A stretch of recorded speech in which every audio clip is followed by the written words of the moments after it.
Guys, നമുക്ക് clay കൊണ്ട് വേറെ സാധനം ഉണ്ടാക്കിയാലോ? സംഭവം ഇത് ടീ കോസ്റ്റർ ഉണ്ടാക്കിയതിൻ്റെ കൂടെയുള്ള വീഡിയോ തന്നെയാണ്. അപ്പോൾ ബാക്കി വന്ന ക്ലേ വേറെ എന്തെങ്കിലും ഉണ്ടാക്കാൻ വിചാരിച്ചിട്ടാണ് തുടങ്ങിയത്.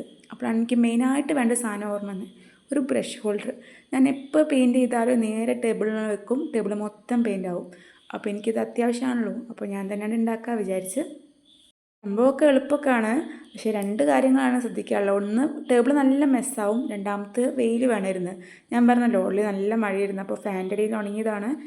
അങ്ങനെ ഇതും ഒരാഴ്ചയും 4 ദിവസം ക്ലിയർ ആയിട്ട് തന്നെ അതെടുത്ത് ഉണങ്ങിയ സാധനമാണ്. അപ്പോൾ അതിൻ്റെതായ പോരായ്മകളൊക്കെ അതിനുണ്ടായിരുന്നു. അപ്പോൾ ഒന്ന് ഉണക്കിയെടുത്ത് ഒന്ന് പെയിൻറ്റൊക്കെ അടിച്ച് ഒരു യെല്ലോ റെഡ് കോമ്പിനേഷനാട്ടോ നോക്കുന്നത്. ഒരു ഹാർട്ടുള്ളതുകൊണ്ട് അത് റെഡ്, ബാക്കി യെല്ലോയും ആക്കാൻ വിചാരിച്ച്.